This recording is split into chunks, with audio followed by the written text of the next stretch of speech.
Les membres du réseau des femmes leaders d'Afrique, chapitre Gabon, étaient réunis ce samedi 9 mars à Akanda, au nord de Libreville. Au menu, table ronde, dialogue intergénérationnel en vue de trouver des solutions contre les violences basées sur le genre. Nous avons donné la typologie des violences basées sur le genre. Nous avons parlé des statistiques par rapport à l'enquête qui avait été faite et ces données sont toujours d'actualité. Nous avons vu dans les médias et nous avons tout filmé, vous voyez sur les murs, des cas de suicide, des cas de tous les cas de violence sont sur les murs parce que nous voulons être pratiques. Qu'est-ce que nous voulons faire par là? Nous voulons dire que le phénomène est réel. Plus on en parle, plus il s'amplifie. Alors, nous ne devons pas baisser les bras. Nous avons vu le cas des garçons qui sont également violés. Donc, le problème s'amplifie. Et puisqu'il s'amplifie, il faut trouver des stratégies d'approche.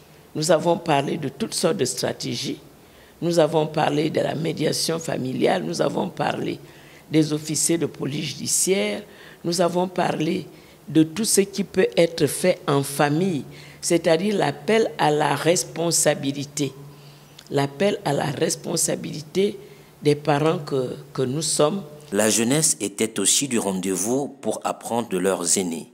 Le Caucus Jeune a souhaité organiser cette rencontre, cet échange intergénérationnel, afin que nous, les jeunes, nous puissions apprendre davantage de nos aînés et de toutes ces personnes qui, par leur leadership, ont démontré qu'il fallait effectivement s'impliquer dans les questions des femmes.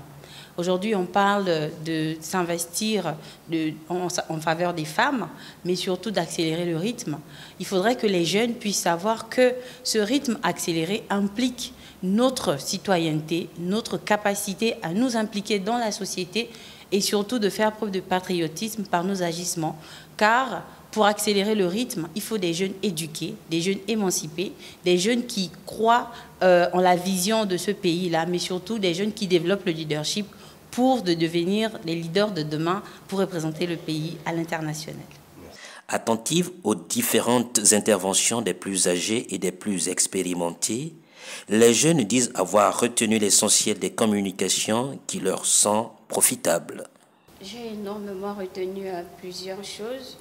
Par exemple, quand on a eu à parler sur les droits de la femme, il y a des droits que je ne savais pas qui ont été énumérés ici et les différents types de violences faites aux femmes, comment faire pour dénoncer ces violences et vers qui aller. Il y a eu une sœur qui a eu à témoigner ici, un cas de viol. Elle a reçu des attouchements à l'âge de 9 ans et tout ça. Ici, par exemple, elle a pris son courage à deux mains.